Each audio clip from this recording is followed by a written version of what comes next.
ہے سیرت النبی صلی اللہ علیہ وسلم۔ اللہ تبارک و تعالیٰ نے قرآن کریم کے اندر ارشاد فرمایا لقد کان لکم فی رسول اللہ اسوۃ حسنہ، اے مسلمانوں، اے مومنوں، اے لوگو، تمہارے لیے رسول اللہ صلی اللہ علیہ وسلم کی زندگی، آپ کی حیات طیبہ، یہ ایک بہترین نمونہ ہے، بہترین اسوہ ہے۔ آج کی یہ محفل نبی خاتم المرسلین کی سیرت طیبہ کے نام سے معنون ہے، اور جیسا کہ ابھی آپ نے برادرم بھائی محمد عاقل سے یہ بات سماعت فرمائی کہ نبی کریم صلی اللہ علیہ وسلم کی پاکیزہ زندگی کے چند گوشوں کو سننے کے لیے اور نبی علیہ الصلاۃ والسلام کی حیات مبارکہ کے چند عطربیز زندگی کے لمحوں کو سننے کے لیے ہم اور آپ یہاں حاضر ہوئے ہیں۔ آپ نے یہ بھی ابھی سماعت فرمایا کہ اللہ کے رسول صلی اللہ علیہ وسلم کی حیات طیبہ پر روشنی ڈالنا مکمل طور پر اس مختصر سے وقت میں یقیناً دریا کو کوزے میں سمیٹنے کے مترادف ہے۔ سوال یہ ہے کہ کیا اس مختصر سے وقت میں نبی رحمت صلی اللہ علیہ وسلم کی حیات مبارکہ کو پیش کر دینا مجھ جیسے کم علم کے لیے ممکن ہے؟ وہ نبی رحمت جن کی زندگی کامل و مکمل قرآن کی تصویر ہے، وہ نبی جو چلتے پھرتے، اٹھتے بیٹھتے، سوتے جاگتے سراپا قرآن نظر آتے ہیں، وہ نبی جس کی سیرت پاک پر اصحاب سیر نے، مورخین نے کئی جلدیں کتابیں تحریر کی ہوئی ہیں، اور وہ نبی جن کی زندگی مبارک پر اپنے تو اپنے پرائے لوگوں نے بھی کتابیں لکھ کر داد تحسین حاصل کی ہیں۔ بھلا اس نبی کی زندگی مبارک کو اس مختصر سے وقت میں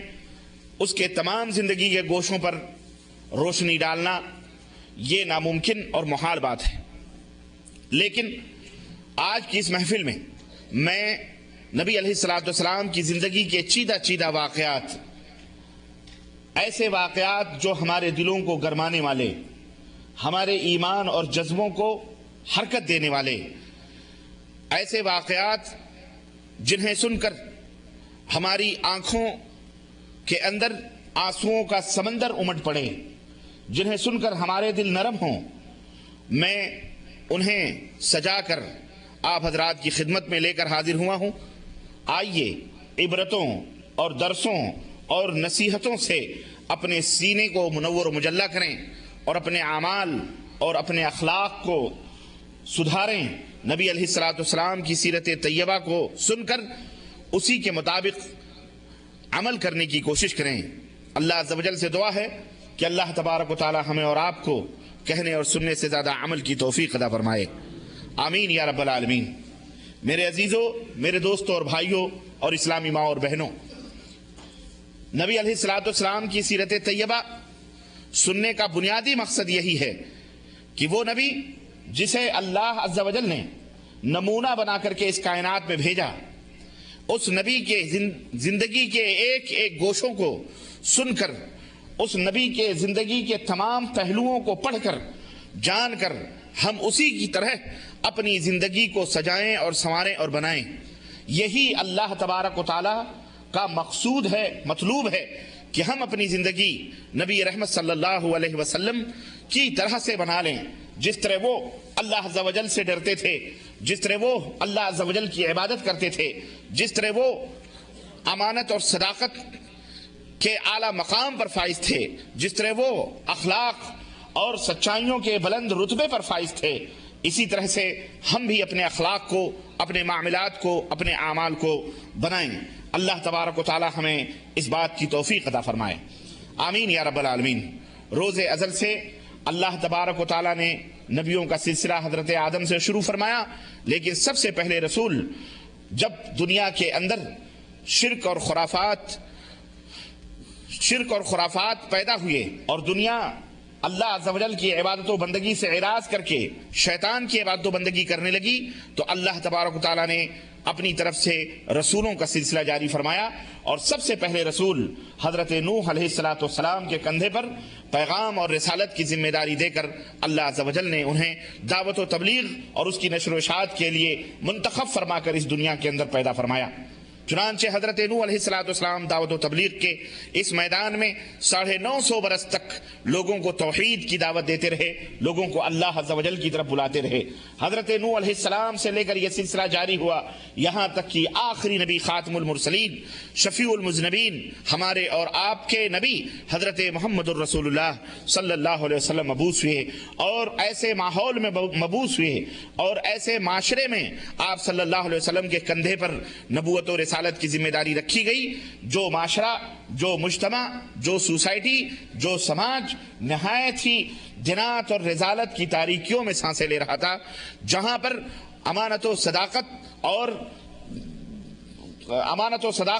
اور اسی طرح سے ایمان اور تقوی اور پرہیزگاری اور اللہ کی خشیت اور اللہ کا خوف نام کی کوئی چیز نہ تھی۔ قتل و غارت گری، زناکاری، فحاشی اور بے حیائی عروج پر تھی، اور لوگ امانت و صداقت کا مذاق اڑاتے تھے۔ غرض تمام شرک اور خرافات ان کے اندر، ان کے رگو پے میں رچ بس گئی تھی۔ اس ماحول میں حضرت محمد الرسول اللہ صلی اللہ علیہ وسلم کے نازک کندھے پر اللہ تبارک و تعالیٰ نے رسالت کی ذمہ داری رکھی۔ میرے بھائیوں، میرے عزیزوں، سیرت کی ابتدا ہم کرتے ہیں نبی علیہ السلام کی پیدائش سے، کہ نبی علیہ السلام تاکہ ہم دھیرے دھیرے نبی کریم صلی اللہ علیہ وسلم کی زندگی کے مختلف واقعات اور گوشوں پر روشنی ڈالیں، لیکن ابتدائی طور پر ہم یہ جانیں کہ نبی علیہ السلام کب پیدا ہوئے۔ آپ صلی اللہ علیہ وسلم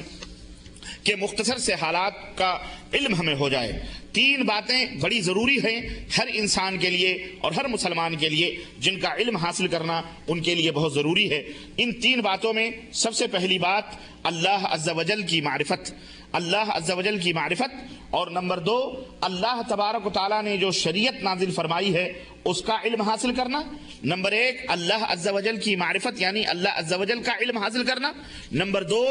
اللہ تبارک و تعالیٰ نے جو شریعت نازل فرمائی ہے اس کا علم حاصل کرنا۔ اور نمبر 3 صاحب شریعت جنہیں اللہ تبارک و تعالیٰ نے اپنی رسالت اور اپنی شریعت کا ذمہ دار قرار دیا، ان اور وہ ذات پاک حضرت محمد الرسول اللہ صلی اللہ علیہ وسلم کی ہے، ان کے بارے میں علم حاصل کرنا یہ ہر مسلمان کے لیے ضروری ہے، فرض ہے۔ اور رسول اکرم صلی اللہ علیہ وسلم کی سیرت طیبہ اسی سے معنون ہے، یعنی ہم یہ جانیں کہ ہمارے نبی کا نام کیا تھا، ہمارے نبی کہاں پیدا ہوئے، ہمارے نبی کی سیرت طیبہ کیا تھی، ہمارے نبی صلی اللہ علیہ وسلم کس طرح عبادت و بندگی کرتے تھے، کس طرح معاملات کرتے تھے، کتنے اخلاق کے مالک تھے، تاکہ ہم اور اس معرفت کا مقصد نبی علیہ السلام کی سیرت طیبہ کے جاننے کا مقصد کیا ہوگا؟ مقصد یہ ہے کہ ہم نبی کریم صلی اللہ علیہ وسلم سے سچی اور پکی محبت کر سکتے ہیں۔ ہمیں کسی چیز کے بارے میں جس کی حقیقت کا علم اور جس کی حقیقت کا پتہ نہ ہو، آپ ذرا بتلائیں، اگر آپ سے یہ کہا جائے کہ اس سے محبت کریں تو آپ کے دل میں کوئی محبت کا جذبہ پیدا نہیں ہوگا، لیکن اگر آپ کو معلوم ہو جائے کہ یہ ہمارا محسن ہے، یہ ہمارا فلاح نجات دہندہ ہے، اس کے اسوے اور اس کے نمونے ہمیں نجات دے سکتے ہیں، یہ محبوب آدمی ہے، مرغوب آدمی ہے، اللہ تبارک و تعالیٰ نے اسے مقام اور مرتبہ عطا فرمایا ہے، اور یہ اس طرح سے شفیق ہے، مہربان ہے، تو یقیناً ایک لمحہ ہمارے دل کے اندر محبت اس آدمی کے تعلق سے، اس انسان کے تعلق سے پیدا ہو سکتی ہے۔ تو نبی کریم صلی اللہ علیہ وسلم کی سیرت طیبہ کے سننے کا مقصد اور بیان کرنے کا مطلب یہ ہے کہ ہم اللہ کے رسول صلی اللہ علیہ وسلم سے وہ محبت کریں جو اللہ تبارک و تعالیٰ جس طرح کی محبت ہم سے چاہتا ہے، اور ہم اللہ کے رسول صلی اللہ علیہ وسلم سے حقیقی طور پر الفت کرے۔ کیوں؟ اس لیے کہ اللہ کے رسول صلی اللہ علیہ وسلم سے محبت کرنا، سچی محبت کرنا، یہ ہر مومن بندے کے اوپر فرض ہے۔ اگر نبی علیہ السلام کی محبت میں کسر رہا، کمی رہی، تو یقین مانو انسان مومن ہو سکتا نہیں ہو سکتا ہے۔ اللہ کے حبیب صلی اللہ علیہ وسلم نے ارشاد فرمایا کہ لا یؤمن احدکم حتی اکون احب الیہ من والدہ وولدہ والناس اجمعین۔ اے لوگو، تم میں اس وقت اس وقت تک کوئی آدمی مومن نہیں ہو سکتا جب تک کہ میں اس کے نزدیک اس کے والدین، ماں اور باپ، اس کے بیٹے، اس کے اعزاء اور اقارب، یہاں تک کہ دنیا کی تمام چیزوں سے کہیں زیادہ محبوب میں اس کے نزدیک نہ ہو جاؤں، تب تک تم میں کوئی مومن ہو سکتا نہیں ہو سکتا۔ تو یہ اللہ کے حبیب صلی اللہ علیہ وسلم نے ہمیں معیار بتلایا ہے۔ اور سیرت طیبہ جب ہم پڑھیں گے، اللہ کے نبی کے احسانات ہم سنیں گے، اللہ کے نبی نے ہمارے ساتھ کتنے احسانات کیے ہیں، انسانیت کے ساتھ کتنے احسانات کیے ہیں، اور قیامت کے دن اللہ کے نبی صلی اللہ علیہ وسلم ہمارے ساتھ کیا